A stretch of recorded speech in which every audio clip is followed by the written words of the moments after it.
Hello बच्चों, BPSC विद्यापीठ में आप सभी का स्वागत है। और विद्यापीठ आप सभी को नव वर्ष की शुभकामना देता है। विश्वास है, आशा है कि नव वर्ष मंगलमय हो और नव वर्ष में आप सभी अपने लक्ष्य को पूरा करने में सफल हों और आपके लक्ष्य को पूरा करने में बीपीएससी विद्यापीठ हर कदम पर आपके लिए सहयोगी और उपयोगी सिद्ध होता रहे, जैसा कि अभी तक होता रहा है। और नव वर्ष में प्रतियोगिता परीक्षा की तैयारी कर रहे छात्र छात्राओं के लिए विद्यापीठ अपनी तरफ से एक विशेष चीज़ को आरंभ कर रहा है। ये है बिहार करंट अफेयर्स।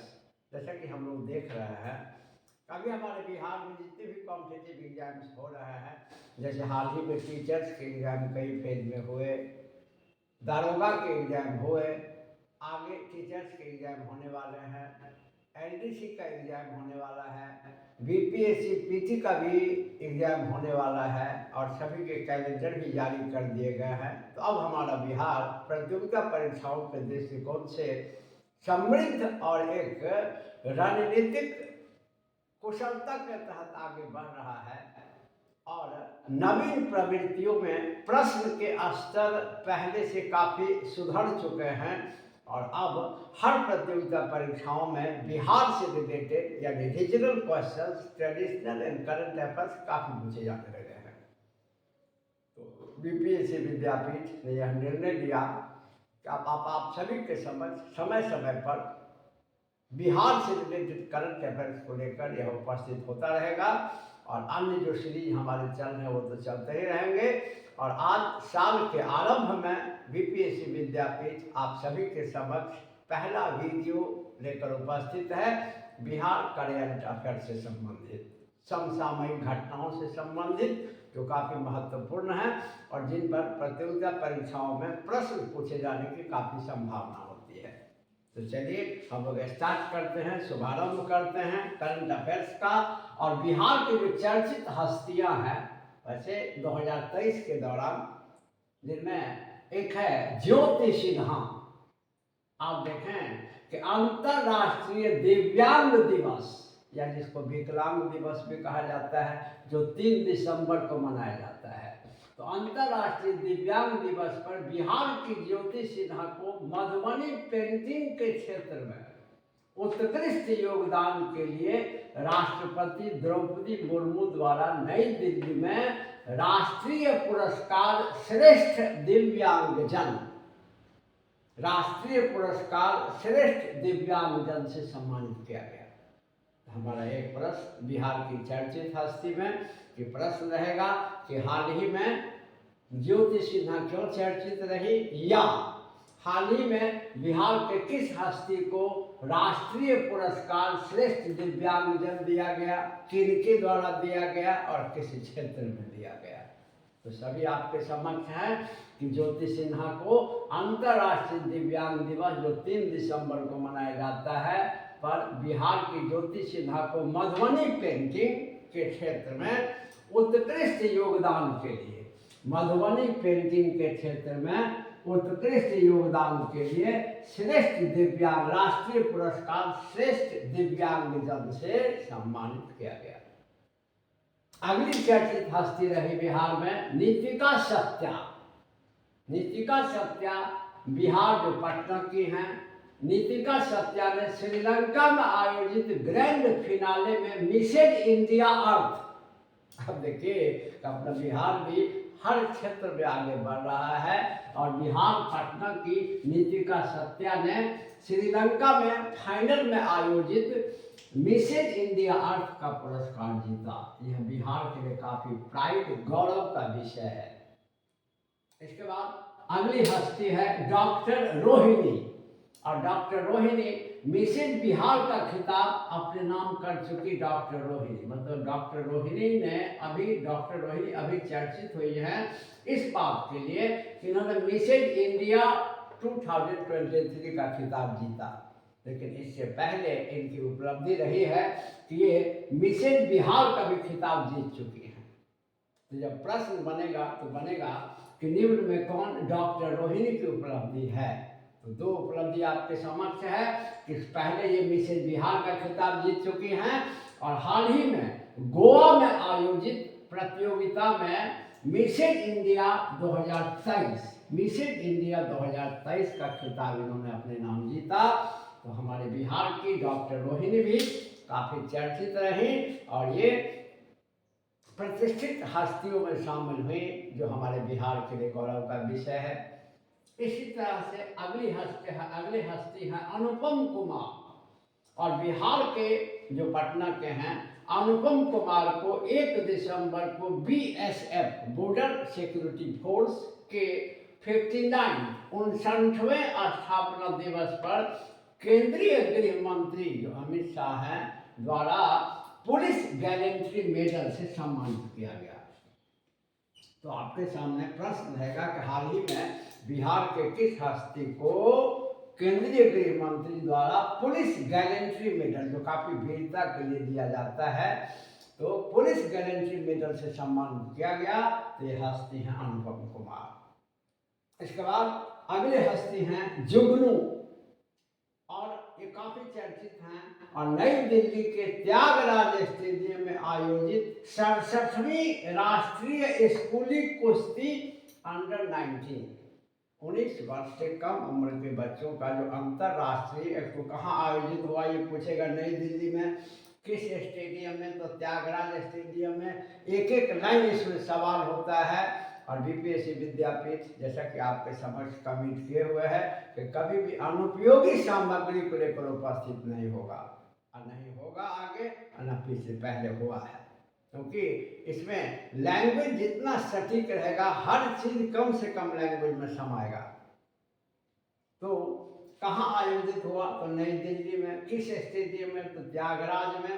और 67वीं कैमी थी, तो 67वीं राष्ट्रीय स्कूली कुश्ती अंडर 19 में बिहार, जो बेगूसराय के बिहार के बेगूसराय की हैं, कि जुगनू ने 62 किलोग्राम वर्ग में स्वर्ण पदक अपने नाम किया।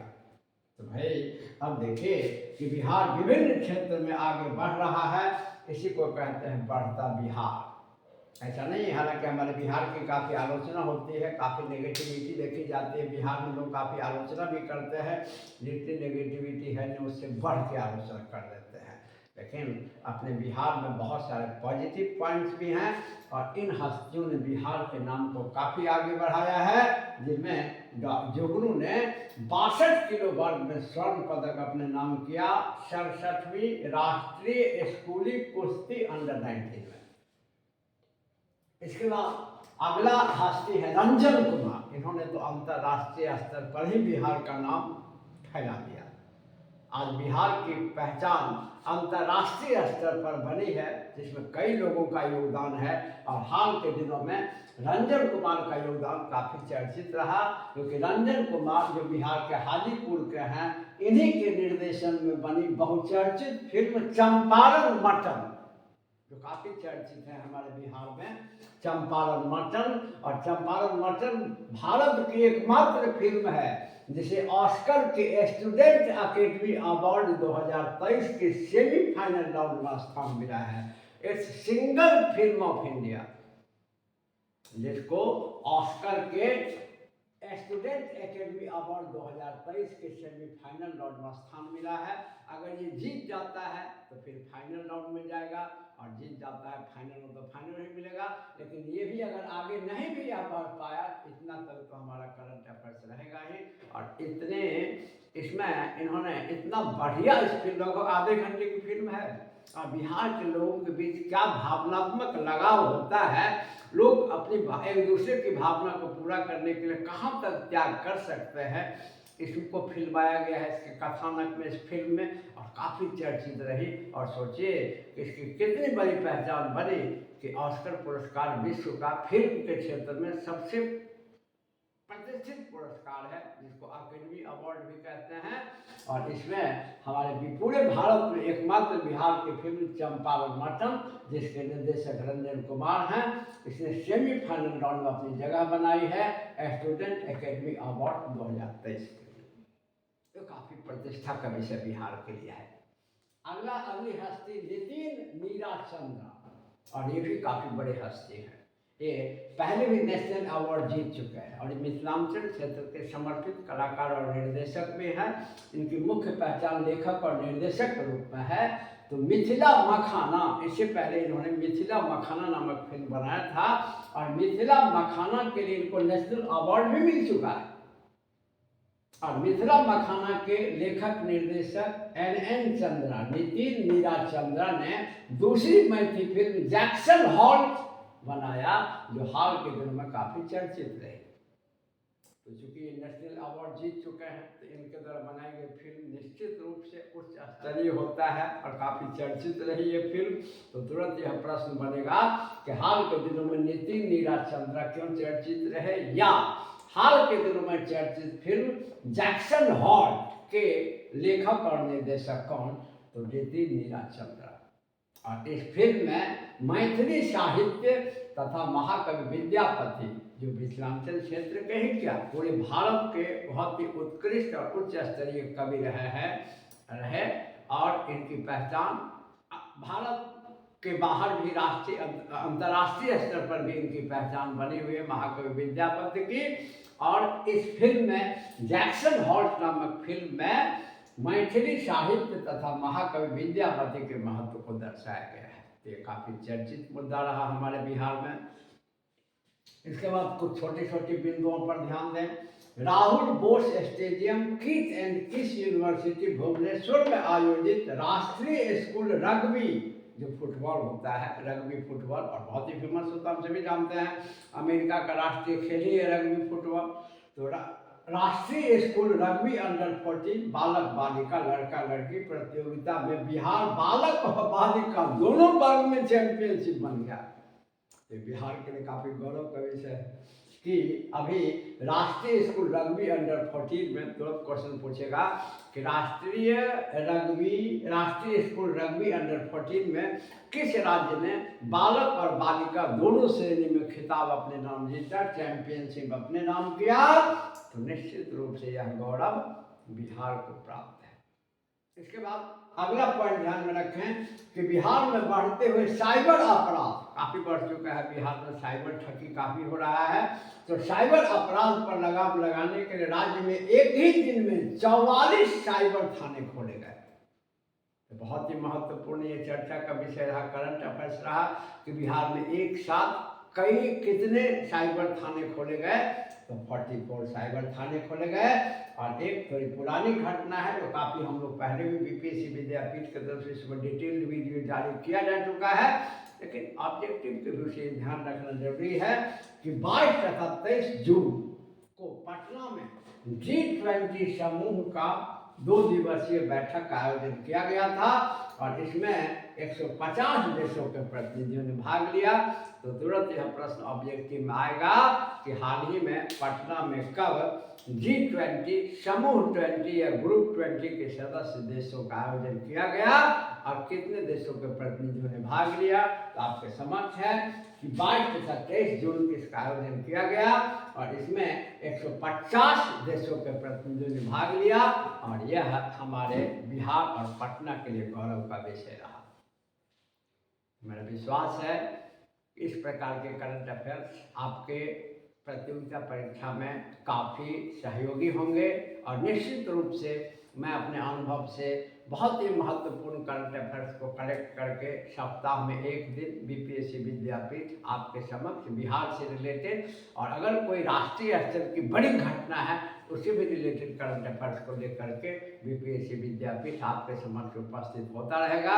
ये नए साल में नए सीरीज के रूप में और जो अन्य वीडियो के सीरीज चल रहे हैं वो चलते रहेंगे और मेरा विश्वास है कि करंट अफेयर्स का कंटेंट आपको अच्छा लगेगा, आपके लिए काफ़ी उपयोगी सिद्ध होगा। और अगर आपको अच्छा लगे तो चैनल को सब्सक्राइब जरूर करें, वीडियो को लाइक और शेयर जरूर करें और फिर इसी प्रकार की उपयोगी सामग्री को लेकर विद्यापीठ आपके समक्ष उपस्थित होगा। तब तक के लिए धन्यवाद।